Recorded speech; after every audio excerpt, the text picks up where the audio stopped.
Hello and welcome to another episode of Brave UX. I'm Brendan Jarvis, Managing Founder of The Space in Between, the home of New Zealand's only specialist evaluative UX research practice and world-class UX lab, enabling brave teams across the globe to de-risk product design and equally brave leaders to shape and scale design culture. Here on Brave UX, though, it's my job to help you to put the pieces of the product puzzle together. I do that by unpacking the stories, learnings, and expert advice of world-class UX, design, and product management professionals. My guest today is Lada Gorlenko. Lada is a Senior Director of Research at MURAL, the digital workspace for visual collaboration that's experienced some crazy growth, as you might expect, during the COVID-19 pandemic. An organizational psychologist by training, Lada's research career began by working on programs for the European Commission and European Union, before moving into enterprise UX, where she started out as a VR designer for British Telecom in the very early 2000s. After leaving BT, Lada went on to work for IBM, where she helped to level up the enterprise's internal UX practices and led multiple client-facing engagements as part of the Global Services division. It was during this time that Lada also co-founded the Interaction Design Association, also known as the IXDA, which grew to over 120,000 members. Moving on from IBM to Microsoft, Lada was appointed the head of UX research for what is now known as Skype for Business, and later a senior UX experience manager for Microsoft's cloud products. Not afraid to mix things up, though. After 6 years at Microsoft, Lada went agency side, where she took on the role of Insights and Strategy Director for Artifact, a global product and UX design consultancy, and later her own consultancy practice. More recently, prior to joining MURAL, Lada was the Director of Experience Research at Smartsheet, where she architected and enabled an organization-wide customer-obsessed culture, all while maintaining a team of UX researchers that supported 15 product pillars and multiple business units.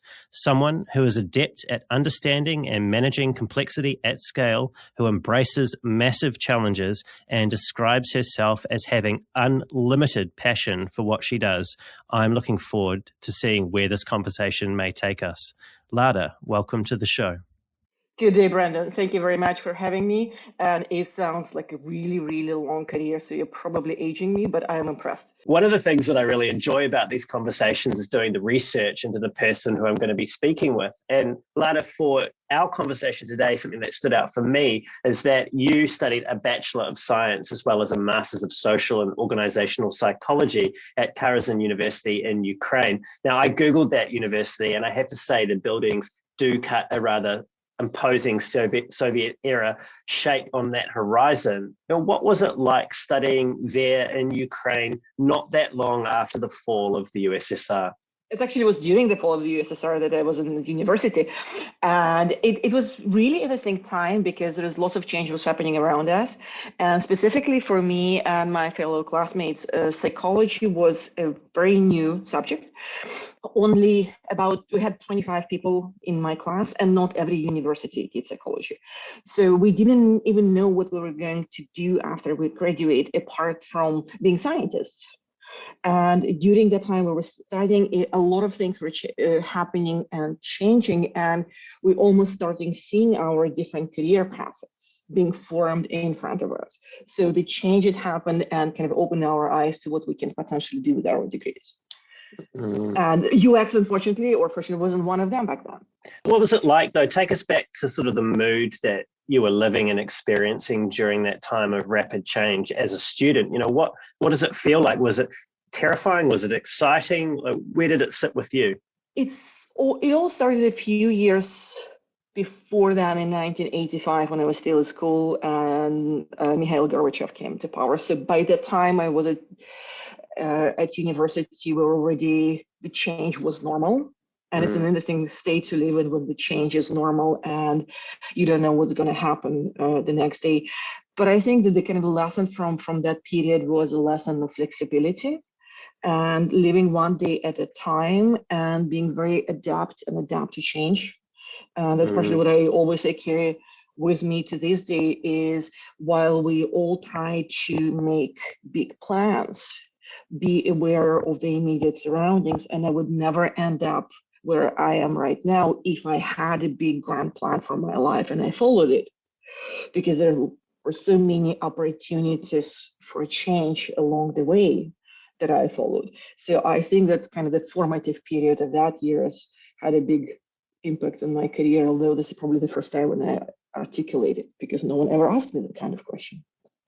Yeah, well, I was curious to see how that might have shaped how you'd approached your career and served you. I mean, it's clearly an experience of great change, as you mentioned, and something that could, I suppose, destabilize some people and make them very fearful of what's to come. But it sounds like you really owned that and you've used that to great advantage through your career. Speaking of your career, before we were on air and recording, you told me that you just recently taken off your LinkedIn profile your first job. And I had heard you speak about this before, so I hope you don't mind me asking. And it was that you had started your research career in prison. Now, that probably sounds worse than it is, but I was curious to ask you about that. What is the story there? It was still back in college. A classmate, a good friend of mine, she was very interested in forensic psychology. And the three of us got together, and through personal connections of my dad, we actually got part-time job in a prison. It was a female prison, the only one in the region. And they had a new psychologist there, and it was the first time a prison had a psychologist. So the psychologist in the prison was working on developing rehabilitation programs for inmates. And we were in, I think it was second year in college when the three of us got there, and just to help and get some kind of job experience, but also to do our coursework using real examples. So for 3 years, I had been doing research on personality changes in long-term imprisonment, which means that my sample were first-degree murderers and repeat drug offenders, because they would get the longest sentence. And the kind of research we would do is we would run a battery of psychological tests with them before they got into the prison, or very soon after they got into prison, after the first month, then after 6 months, and closer to the release date, so that we could trace how their personality changes. And because those two samples had very different, murderers and drug offenders have very different personality profiles to begin with. One is external aggression, another one is more internal aggression. So we could see how this changes. And we even published our work in one of the Ukrainian journals. So what was interesting for my career is wherever I would go, and I work with cross-cultural management and later in UX, I always say that research is research, because the methods are universal. The context can change. But right now, I'm doing exactly the same kind of research that I was doing 25 years ago. When I look at product adoption, right? If you think about the product adoption curve and how we learn about what happens with our product out there, the life cycle of a product, it's exactly the same setup. You do the out-of-box experience, right? You do what happens, or first impressions, you do what happens with product after a week, after a month, and the long tail of learning and adoption. It's exactly the same research framework. And that's the beauty of it. That's what I love about the profession, is universal skills, universal knowledge. And we can go from context to context and get a variety of experiences while still using our underlying, the kind of the basic skills that we got as researchers. It's great to hear that the methods and the basic skills are transferable, but I'm not going to let you get away from telling me about what you learned about murderers and drug addicts in your first job. What were the key insights from the studies that you had done and what you published? So that different personalities, they do change, right? So, and starting point, and what happens is if rehabilitation doesn't happen early enough, because their early thinking was that they need to be rehabilitated or think about rehabilitation close to the release date. And what our research has shown that no, it's actually a journey. I'm using the words, UX words now, we never called it a journey, but the journey starts the moment they get in, right? So if we want help someone recover and adjust, because when you have prison sentences 8+ years, we're talking about adjustment, right? So it needs to start very early, and you can't just offload it to the end of the process. So that was one of the big insights. I also say that as far as work goes, I never complained about stress at work ever since, because it was probably the most stressful job of my life, given that I was 18 when I started. Yeah. And I came from a very supportive, loving family. And that contrast of hearing the stories of the people I was working with and trying to empathize without getting too personal, because in that situation, one thing you shouldn't be doing is empathize too much. In forensic psychology, as well as doctors, that's why doctors never operate on their family members, right? They have to draw a line between like not making it too personal, not being too invested emotionally. So that was also very good learning of how to balance that, and probably why I knew that after a few years there that it wasn't a career path for me, because I'm very emotionally invested in what I do, and it wasn't healthy. I was going to ask you about that. What sort of training or forewarning did you have about the situations that you were likely to encounter as someone who was so young and put in that position to do that kind of work? Nothing whatsoever. We showed up on the doorstep, and the psychologist there explained what we needed to do. And he told us, listen and filter. Don't get emotionally engaged. He spent 15 minutes with us. We observed, shadowed him for a couple of sessions, and then we were doing it. So he wouldn't let us do interviews ourselves. That was his job, because it requires lots of skills. So we were mostly administering the tests and working the back end, processing the data, everything else, and shadowing him while he was interviewing the inmates, and while he was working, coaching them, and building the rehabilitation program for them and doing that. I'm not trying to draw an equivalent line between that type of research that you experienced so young and the type of research that we do in UX, but I have had a number of conversations with fairly seasoned UX researchers and other product professionals about doing research that's put them in some uncomfortable positions. I mean, nowhere near as extreme as what we've just talked about. But there doesn't seem to be any particular discipline or training that exists within the broader practice of UX research to prepare us for situations that we may not be expecting. You know, what sort of psychological safeguards or practices have you encouraged in your team, or do you believe is necessary as a discipline for us to be discussing and putting in place for our own psychological safety? That's a great question, and thank you for bringing it up, because I do think that we need to have that kind of training. And more, by we, I mean researchers and designers, because again, our careers are so flexible, and we never know when we're going to work next. And the discipline goes beyond the technology itself. But even technology is everywhere, right? So having that special training on how to deal with difficult situations like that, how to deal with them ourselves, and also how to help our subjects to deal with that situation, so that, because we become part of their journey when we do research with them, we become part of their journey, part of their experience. So we're responsible for helping them. So I do believe, I think it's a good question, is that we do need to get some kind of special training, like counselors and therapists get on how to walk the same line of that.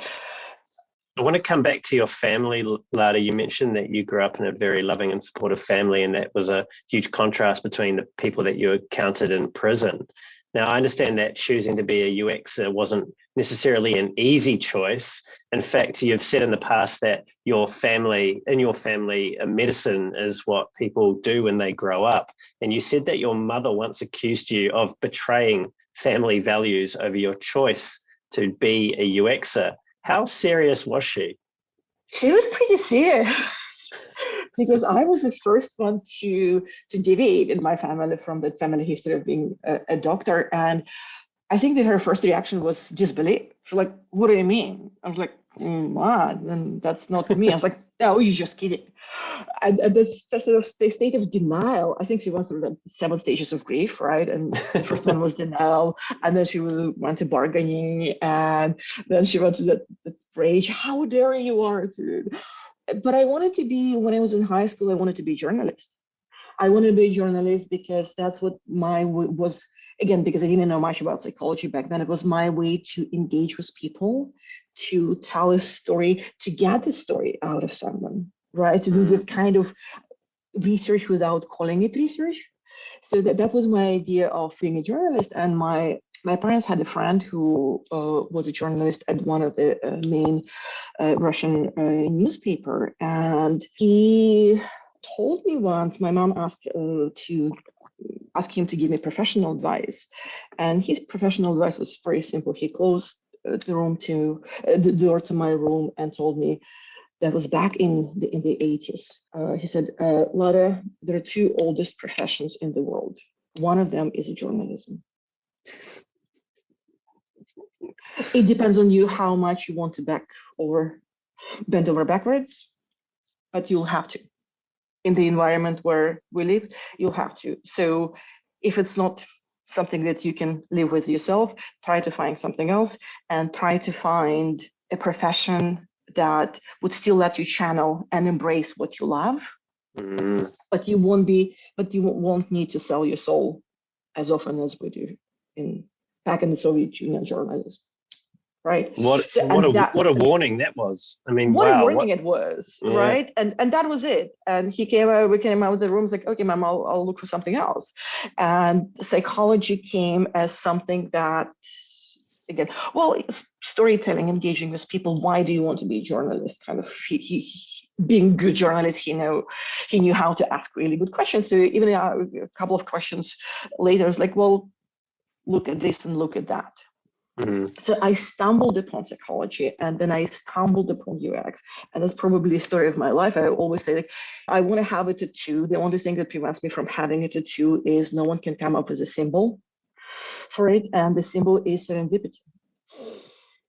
So, Brandon, if you know what the symbol icon is for serendipity, please let me know. I'll have a tattoo on my wrist because that's a story of my life, stumbling upon things. We need an emoji for that. Right, lucky encounters, and the combination of that, I think that back to the earlier question that you asked, the flexibility, being open to opportunities, and pivoting a little bit, not too much, because I've never pivoted completely in my career with career change. It's more like pivoting and seeing, oh, if this doesn't fit a little bit, what else can I do? And I also think that sort of my personal story became a good lesson for me professionally, because I teach my team. I always say to them is, do what you can with what you have where you are, right? That having a flexibility adjustment, you cannot do exactly what you want.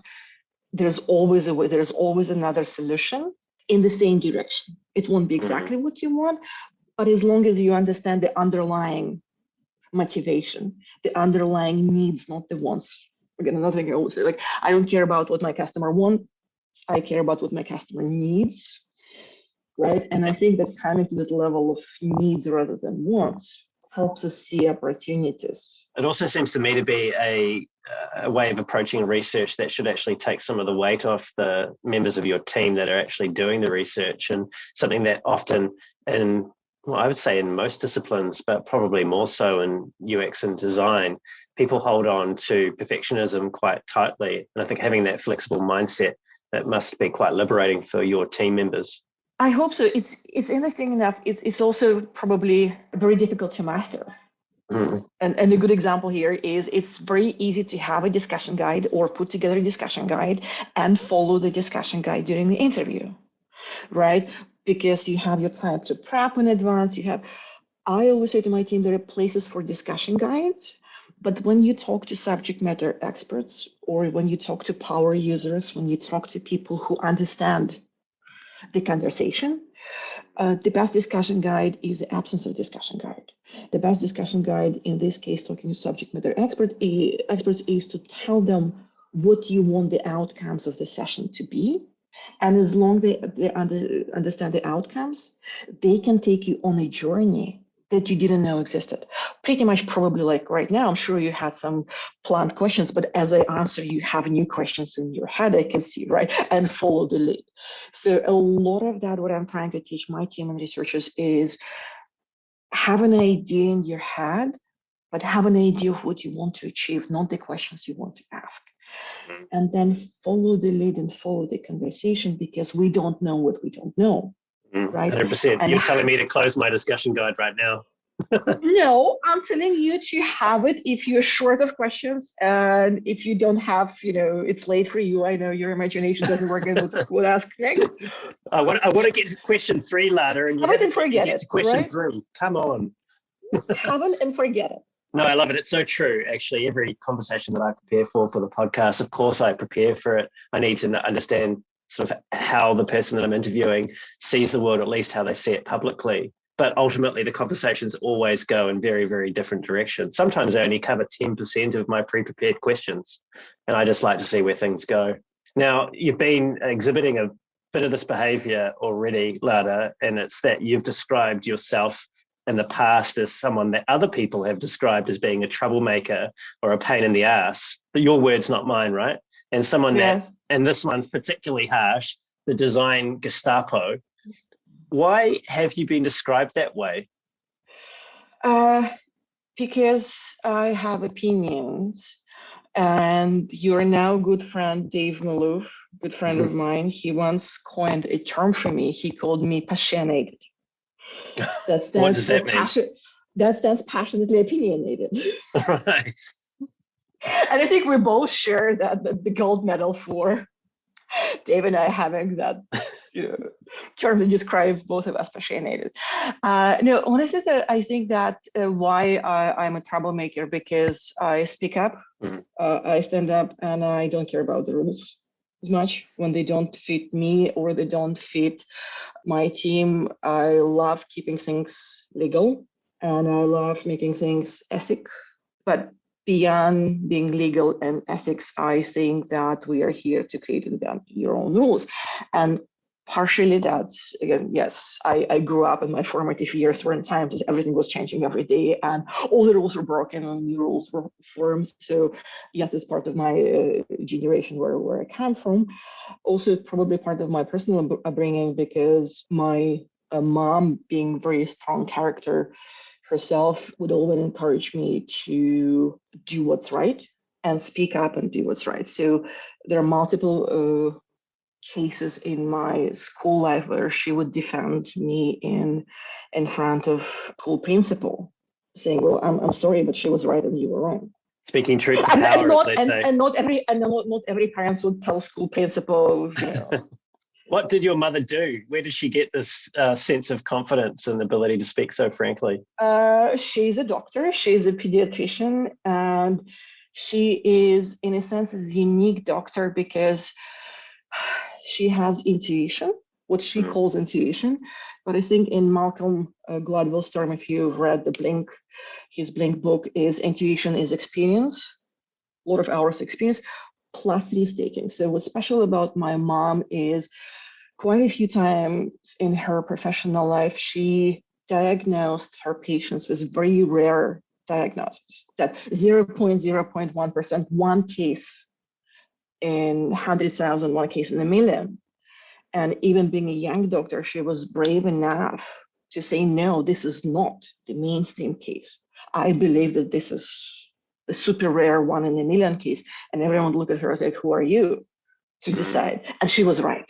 Right. So I think that sort of combination of her, that professional boldness and knowledge, and lots of knowledge, because you have to know what those one in a million cases, right? That a lot of knowledge plus boldness, plus her teaching that two things kind of she told me. One of was, when you fail, get up, brush off, move on. That's it. That's the story. Get up, brush off, move on. So risk becomes easier and flexibility becomes easier because I know how to recover. Keep on moving. keep on moving, how to recover, and what doesn't kill us make us stronger until it kills us, in which case, well, we're gonna die anyway one day, so Better go out in a blaze of glory then. exactly the point, so might as well do that. After you left your PhD program, you went into enterprise, and I think I mentioned in your introduction that that was for British Telecom. But you've also, after entering enterprise, you went to agency, and now you've gone back to enterprise, or potentially I think you consider MURAL a startup still. It hasn't always been easy, I got the sense, to make those leaps, and you described yourself in one of the talks that I listened to as feeling stuck, in the sense that being an enterprise designer wasn't really seen to be as creative as and illustrious as consumer-facing design peers. You know, where do those beliefs about enterprise design come from? And is there any truth to them at all? I love enterprise, right? You probably know from one of my other talks that I do love enterprise, and I've been around many enterprises. I do tend to change my career, and probably my 4-year period is sort of where I change. Part of it is just, again, I grew up with change, and everything changed. So it's a kind of change in me, and I get bored easily working on one thing and moving between consulting, and even when I was at IBM, it's an enterprise, but also IBM Consulting Global Services, and being part of in-house product development team, like I was at Microsoft, like I'm now in MURAL Smartsheet.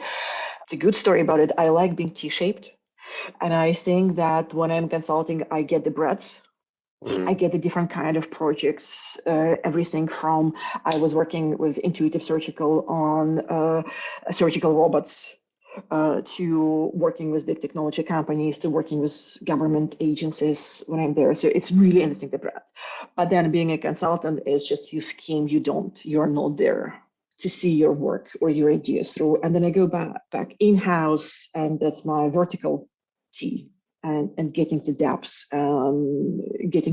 having a team, and being in the middle of that sausage making.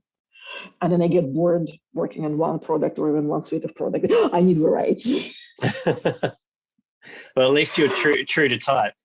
Yeah, and I also think, honestly, I do believe that's why I tell my team, and I encourage my team always to seek change after a while. I do believe that good researchers get bored, right? Because there's something about good research brain, that any brain, but that sort of fresh pair of eyes paired with really good inquisitive research brain can bring so much.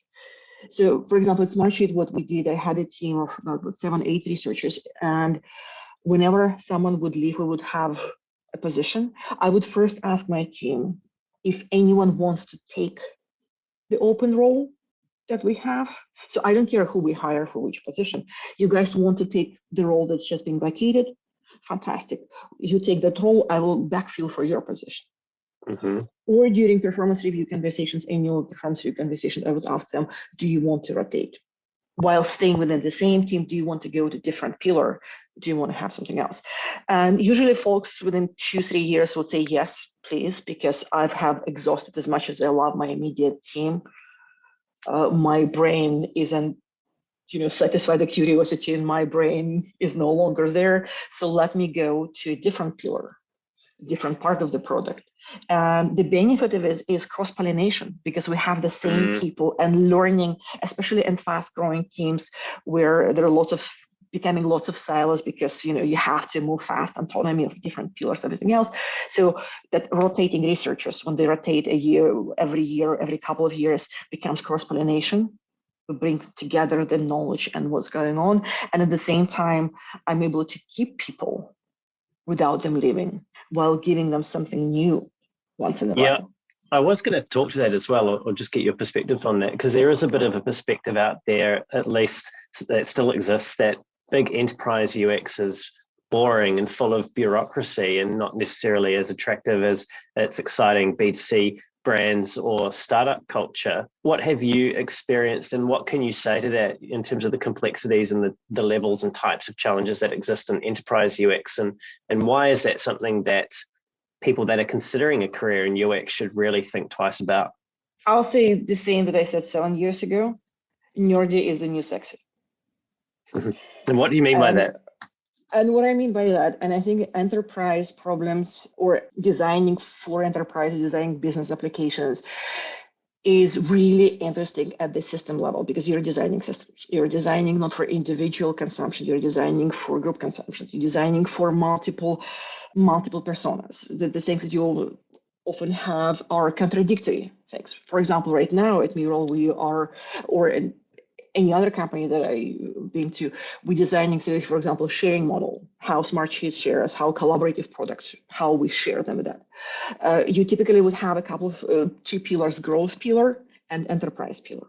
And growth pillar is all about virality. The growth pillar wants to grow the user base. The growth pillar is let's share everything with everyone by default because that's how we grow a product if you have a collaborative product. Fantastic. Enterprise pillar deals with whom? With decision makers, with IT guys who said, no, by default, we share nothing with no one. It's a great starting position. Very starting position. So can you please design your default options and everything else?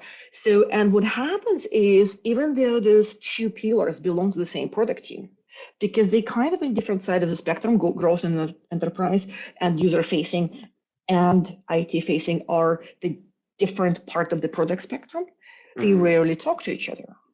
So through having that research, okay, let's figure out the new sharing model. We force our product teams to think together, to think about what's good for this audience, what's good for that audience, how to bring together those conflicting requirements, how to design for them, how to solve for them, and who is the audience in that case? Is the audience the end user?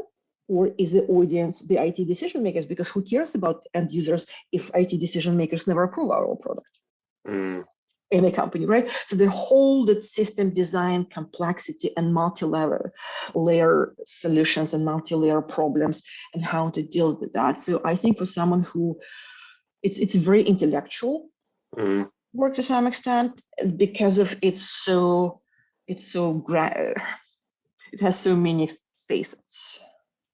So And let I me think tell me about that is then. more straightforward. Consumer is more straightforward. There's usually one type of user, and there's a smaller number of scenarios. There are not that many different stakeholders being part of the same target audience. So, I mean, clearly the complexity and the nature of the challenge in enterprise is vastly different to non-enterprise organizations or B2C brands. I don't myself see a particular rush on people looking to study enterprise UX design, or there being many courses out there that speak to that complexity and prepare people for that environment. You know, you've been a hiring manager of many enterprise UX researchers and been in the enterprise space now for a while. Where do great enterprise researchers and designers come from? Everywhere.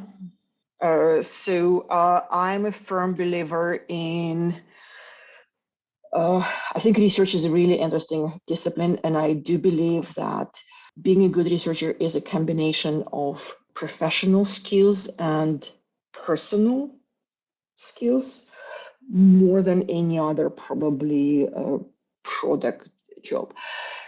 And I do firmly believe that research can be a fantastic career change, can be second career for everyone, especially now when UX permeates multiple areas and goes beyond technology. So to give you an example, in my previous team at Smartsheet, I had one researcher who was career researcher, pretty much did research, professional UX research for 20 years. I had a researcher who was a former lawyer.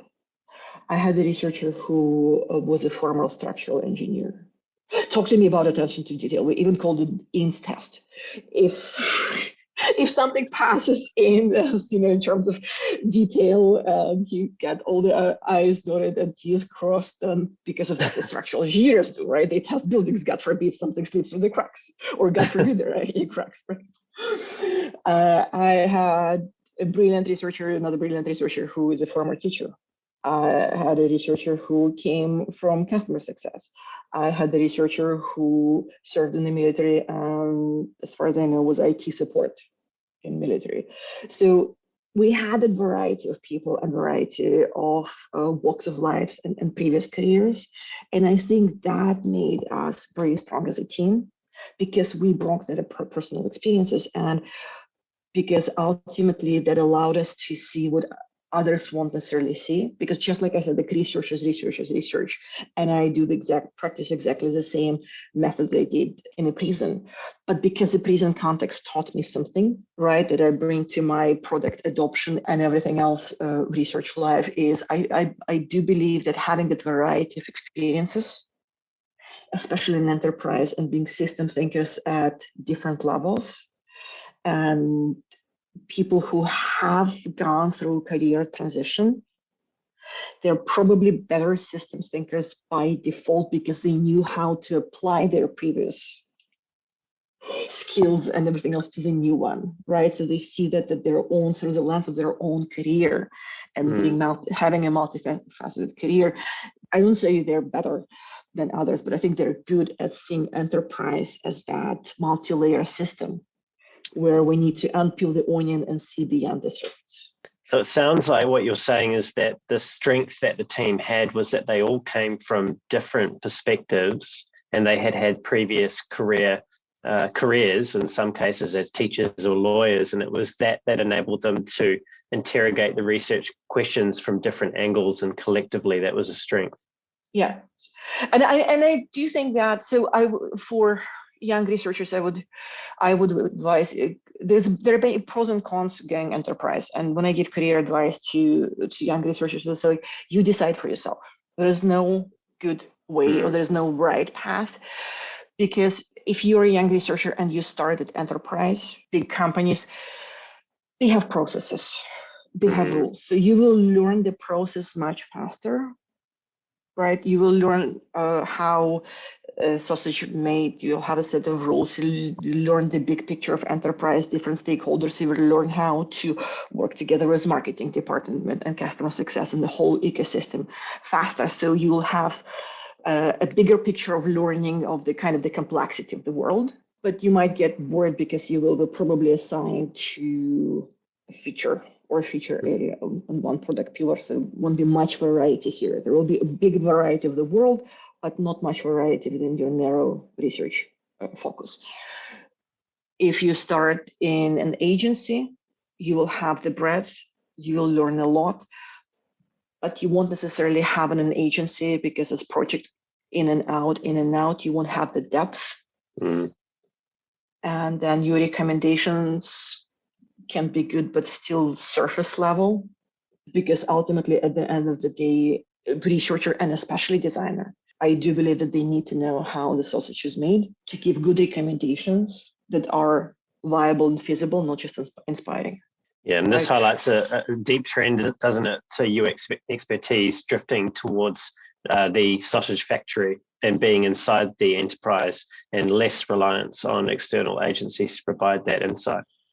Yeah, and I'm very grateful because I started my proper UX career at IBM, where I was first I was in IBM ease of use group that later became IBM design, and since we were looking after UX practices and tools across the whole IBM kind of central team. And then part of this group, when I was in UK, we got reorged into IBM Global Services, right, in this strategy and change group.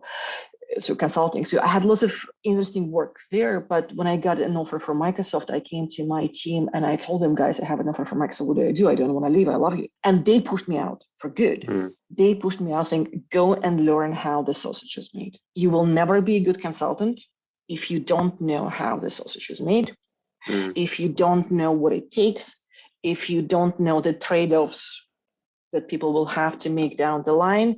You can always come back to consulting. You will be much better consultant because your advice will be solid advice, and you can actually help them create a roadmap, not just hand them over the vision. So speaking of advice, you were once asked by a student what your ultimate advice for a young researcher was, and you said that it's your stakeholders are as important as your users. Engage them, which sounds like something that you may have learned having seen how the sausage was made. What was the specific experience or moment that comes to mind when you realized that that was so much of the important or secret weapon, if you like, for UX and UX research? I think the very first example was, I mentioned it recently, back at IBM. It was one of my first projects. I did a heuristic evaluation of a really crappy interface. It was crappy, seriously. And I did 170 findings, all negative, and I was very proud because no stone was left unturned. Oh dear. And the client nearly fired us. And I cried. Why was that, Lada? I did such a good job, right? No stone was left unturned. And then my found all the manager problems. So like, look, always start with a positive.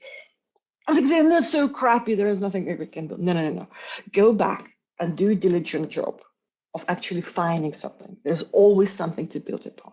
So I found a grand total of 3 good things that we put on top of the list of my 170 bad things that I uncovered. And because of that, because we lacked this, however small the positivity was, thinking about that, the client who was stakeholder in that case. And as a psychologist, I should have known better, right? It was kind of a moment, oh my God, I should have known better, because of course no one wants to hear bad things all the time. Of course we need to start with the positive things.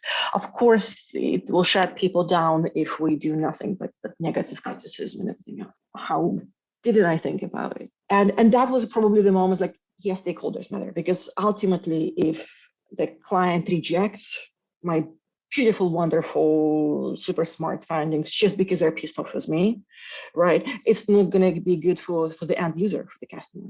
It's not going to see the light of the day.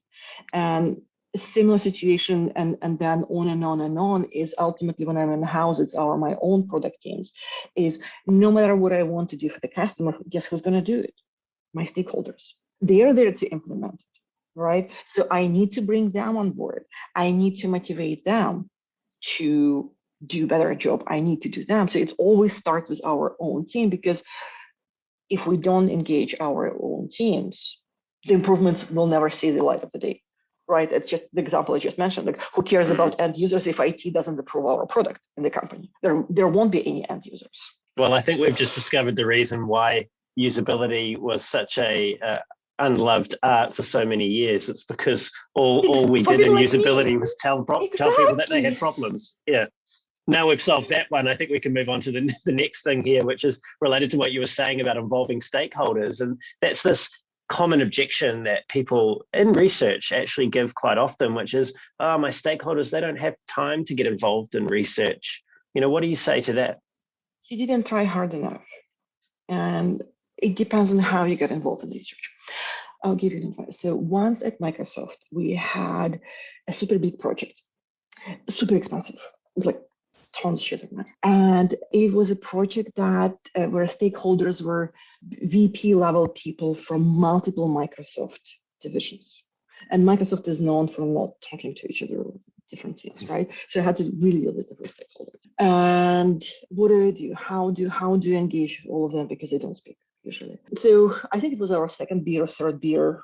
We're having a conversation with my project teammate. I was like, okay, just what if I need to have a pilot? What if we just pilot that very expensive 3-hour interview methodology? It was really like 2.5 hour, 2.5 to 3 hour methodology, mapping their ideal experience. What if I pilot with my stakeholders, right? Would I use them as a pilot so that we engage them? And what we decided, and it worked, because one person gave us his time, and he loved the experience.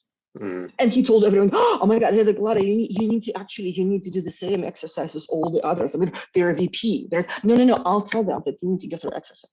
So we put them through that exercise, all our 12 big stakeholders through that. We had to trim it down, yes. My senior VP or corporate VP, he was a time corporate VP, didn't have 2.5 hours, but he gave me half an hour. Then he canceled his next meeting because he was so super engaged. So they went through the whole protocol. And guess what happened? They loved the protocol because it was really interesting discussion.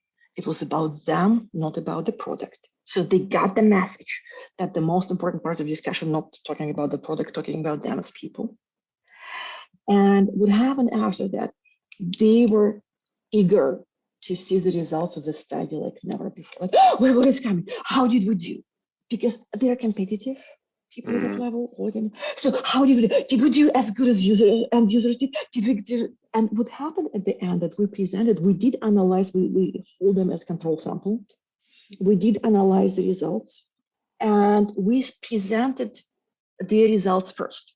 We said, okay, guys, let me present your results first. You're like, I'm going to tell you about you. I asked about you, now I'm going to tell you about you. And they're, oh yeah, it's beautiful, it's good. Now let's guess what were the user results are. Now that you have the framework, make an educated guess where you were similar to our customers, where you were different to our customers. So we played a game. We tapped into their curiosity and we played a game. Guess what the customer said. I didn't show them the pie chart you graph. Like, yes, you draw me the pie chart. You draw me the pie chart I'm about to reveal to you, and I'll tell you if you're right or wrong. So everyone was trying to do, and when you do it in Paris, it was trying to do a good job because they were competing with each other once again. And then when we looked at results with our users interview, what we discovered is we have three main personas for the users. And our executives matched one of the personas completely. At which moment I said, fantastic, guys. I gave them a good pat on the back.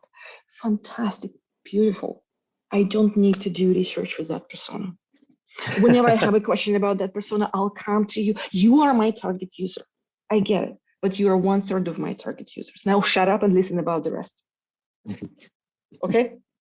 So you led with some good news. So you'd learned your lesson from IBM. IBM. But hey, we honestly we saved time because we didn't know. We didn't have to do research for that persona. I could ask my stakeholders. We didn't have to. We had the budget because I needed 2/3 because that, and because they felt engaged. And we actually, probably for the first time in my career, I explicitly told them, "Yes, you are my target audience." But one of them, right? It really tapped into that visceral psychological reaction. I am invested, and I need to listen. I am a target audience, and I need to listen to other target audiences. And there was also a bit of social proof in there. I mean, you led with that one VP saying yes and getting involved, and that was all the others needed to also get involved. But I know that in corporate environments in particular, there's often some hesitance when someone from the C-suite or the executive level gets involved in anything. I mean, often the people that make it to that level inside a big bureaucracy are accustomed to people telling them what they want to hear. It's not often that they hear very many dissenting voices. And this I can imagine, not something I've had firsthand experience with, can imagine that it leads to people behaving differently around them. And as a research leader, what sort of things do researchers need to be mindful of in their own behavior and how they deal with executives so that they don't bias or shape the research in such a way that it leads to different outcomes than it would be if it was just any other person that they were speaking with? I would suggest a couple of things. One is engage executives as people. They're people, and they want to be heard.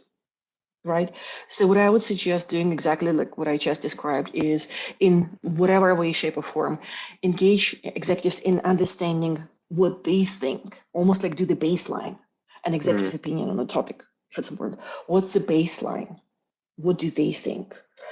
Play a game with that. Like imagine like if this is the outcome of that research. What do you think? What kind of results do you think I bring? What do you think that audience will say? What do you think this audience will say?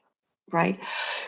So they want to be heard and they have opinions and they are executives because they are super smart people who have super good opinions and who have been right a lot in their time. Right? So knowing exactly what their point of view is on the topic and having in the baseline. Then when we present results is start with what matches. Hey, Brendan, remember I asked you, what do you think will happen? You were right. You were right here and you were right here. You're giving them cookies. Giving them cookies, some of the answers are exactly what you said. So I'm not even going to talk about them because you hit the ground right here.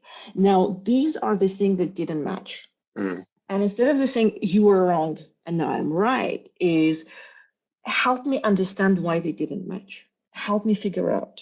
right? Coming from that humble perspective is, yes, I have data, but let's figure out why, right? And tapping into their curiosity. And I think at that point they become much more open to, oh, have you done this? Have you done that? Have you done this? Oh, maybe I haven't seen it this way. Maybe I haven't seen. So they become the personal engagement, right? The personal level of curiosity and that smartness. And it's not a guarantee they might reject, like, no, I'm still right? All these people like that. But I think it's worth trying to solicit their advice and to ask them to interpret data. How would you interpret this data? It doesn't exactly what we think it would be. How would you interpret it?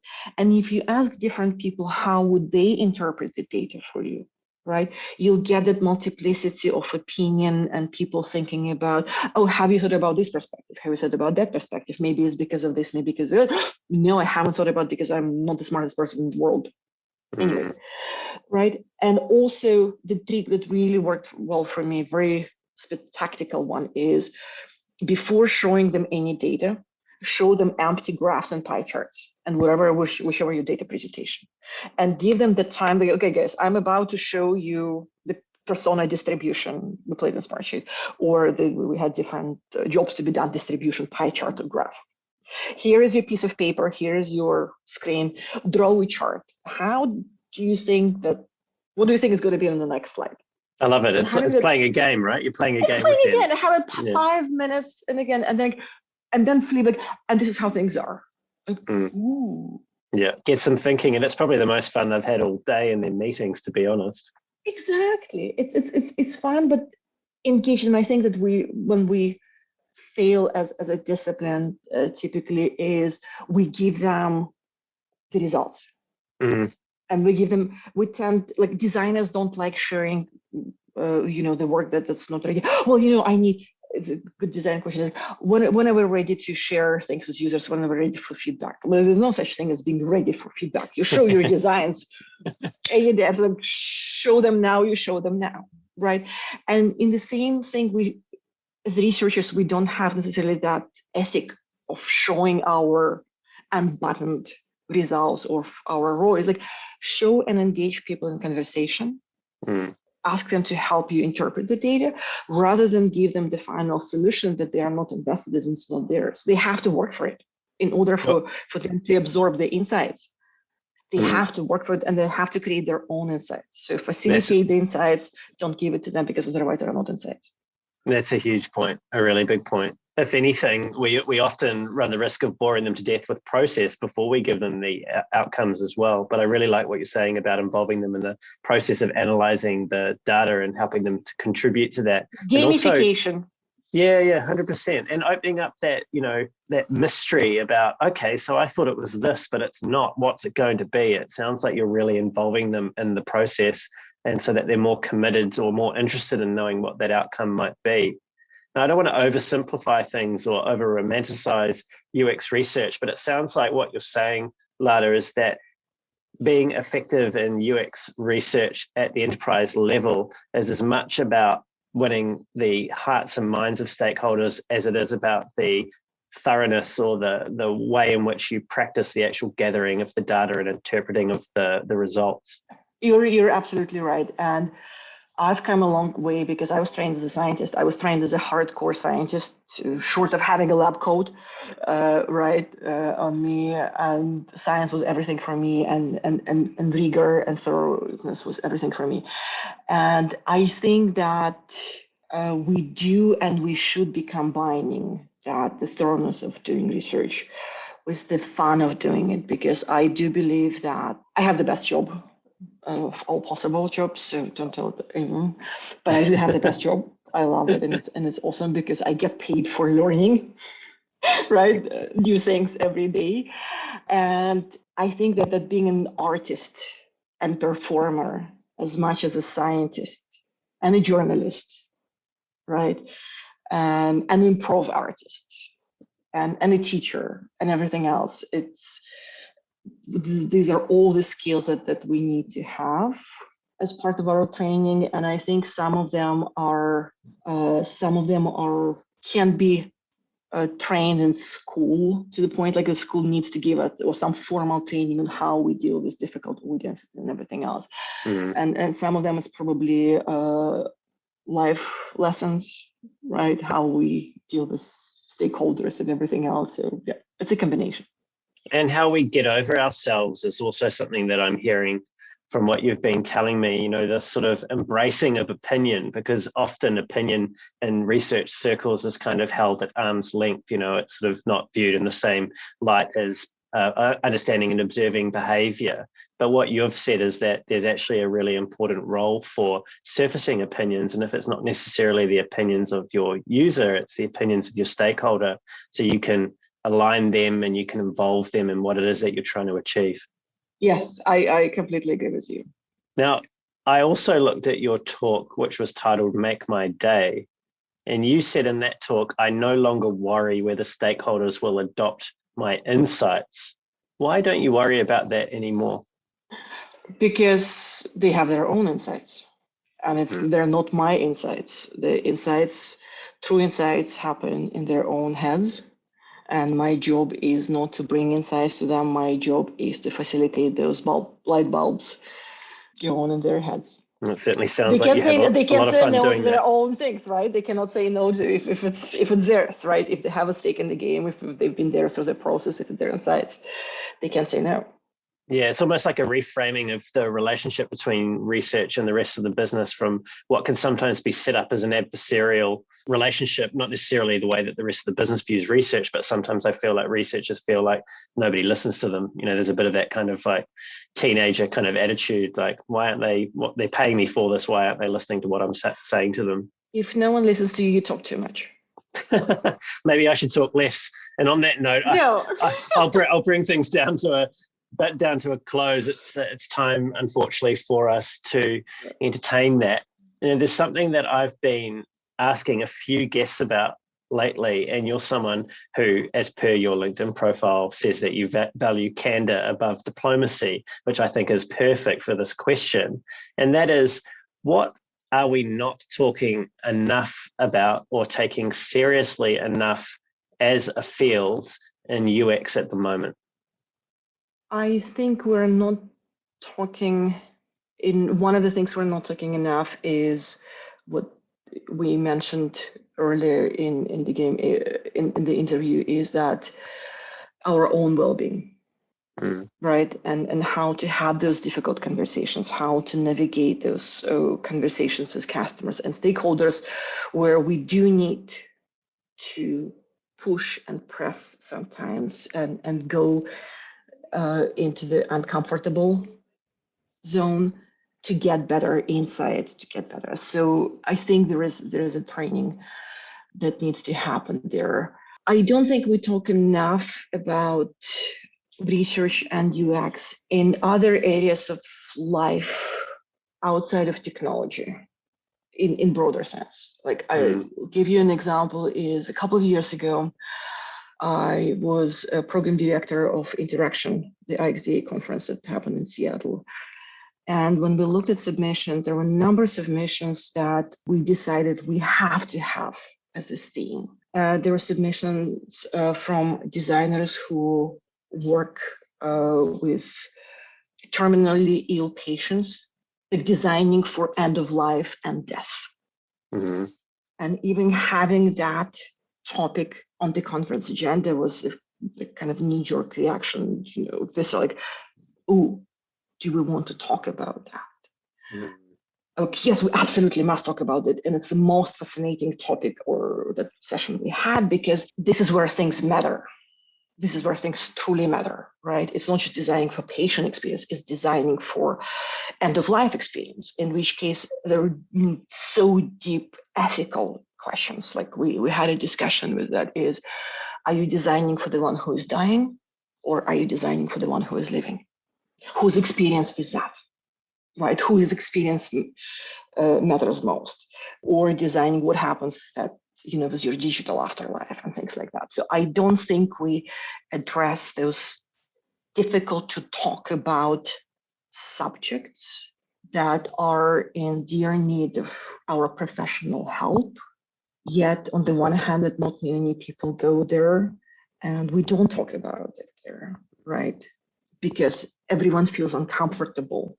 And I think we need to go beyond things that are comfortable and really purposefully look for those uncomfortable topics of the conversation to bring them up to the surface, to normalize them, and not just the surface ethics of AI and things like that. No, let's talk about deep ethics. Yeah, that's a really important point, and it's definitely something, now that you've mentioned it, I've never really considered end of life experience and just sort of the gravity of some of the design challenges like that are clearly out there. And you're right, we don't really seem to be discussing those, at least not openly or in great volume within the community. And I think something that frustrates me is sometimes some of the circular nature of the conversations that we have as a profession. So I think that's a really valid and interesting and meaningful point. Yeah, even without going too deep, like say, for example, technology products, where I'm in a job of productivity products. Guess what? Some of my products will eliminate some of the jobs. Yeah, it's not my business. Technically, it's not my business of being a researcher to do that. But if my product is successful, it will eliminate some jobs. It might eliminate disciplines. I feel responsible because ultimately the success of my product is not just productivity. What are you going to do with those people? What's going to happen there? And I would like, but who else is there to have that conversation, right? Yeah, so I would like us to go beyond the product and beyond the immediate user experience and look at the effects, long-term effects of our products that we design and help people there. Yeah. A really interesting, to give you one last example, really interesting, one of the most fascinating projects of my life was working with, we had a project with Intuitive Surgical, designing surgical robots. And my part of the research was to understand how technology changes the environment. And what happens is the communication in the operating room changes completely because surgeon is no longer the person in the center of the room who has a view of everything. The surgeon is the person sitting in the corner and looking at the screen. So the surgeon is not aware of the situation going on in the surgical, right? But also talking to one of the famous surgeons, who taught how to use that robotic equipment, said that the anatomy needs to be taught in different way. If this is the future of surgery, the anatomy needs to be taught in different way, because right now anatomy taught in kind of plain layer by layer. And if everything that a surgeon is saying is in science, they need to learn anatomy from inside out, not from outside in, right? So that was really interesting discussion. I was like, I've never thought about that. But the effects of particular technologies can be so long-lived and long-term that I think it's on us to at least look at that and at least bring awareness of either those who design technology or those who buy our products, right? Okay, guys, you need to think about that. What are you going to do with all those people? Yeah. And also our own awareness on the impact that what it is that we're doing and contributing to has on other people. And also when you have that awareness, what impact does that have on us as practitioners? You know, we pretty much started this conversation with your experience working in the prison and not being prepared for that. And I think as we wake up a little bit as people working in technology and realize that our decisions have real consequences, whether that's economic or otherwise, for people around us, it's a really important thing for us to be able to work through. And at the moment, we don't have any sort of guidelines on how to deal with any of that. And I know that you, given your family background and also one of your talks, you're very familiar with the Hippocratic Oath. And I thought that you might find it interesting, if you didn't know already, that in 2017, a New Zealander by the name of Sam Hazeldine, who's a former general practitioner, he managed to get an amendment passed to the Hippocratic Oath, which was, and I'll quote now, "I will attend to my own health, well-being and abilities in order to provide care of the highest standard." And I just can't help but wonder whether or not we need to have our own oath or something to that effect that encourages us to take care of our own health and well-being so we can do the best work we possibly can. I completely agree. And by our own well-being, I would say our personal well-being as well as well-beings of our teams, because we are the psychologists in-house, usually, right? So we are the people who are probably most knowledgeable about human psyche And it's on us to take care of the psychological well-being of our teams as well. Stakeholder engagement and whatnot. What a great place to end our conversation today, Lada. Thank you. It has been such a wonderful conversation with so many great stories and amazing insights. Thank you for so generously sharing those today. Thank you so much, Brandon. You're an awesome researcher. That felt like a therapy for me. So thank you very much for the wonderful conversation and questions that never were asked before. Thank you. You're most welcome. You're more than welcome. Lada, if people want to find out more about you and what you are up to, what is the best way for them to do that? Probably LinkedIn, because I don't tweet. I find it's very limited. So yeah, that's connect through LinkedIn and explain why, and we'll get the conversation going. Great. Thanks, Lada. And to everyone who's tuned in, it's been great having you here as well. Everything that we've covered will be in today's show notes on YouTube, including where you can find Lada and any resources that we've mentioned. If you enjoyed the show and you want to hear more great conversations like this with world-class leaders in UX, design, and product management, don't forget to leave us a review and subscribe to the podcast. And until next time, keep being brave.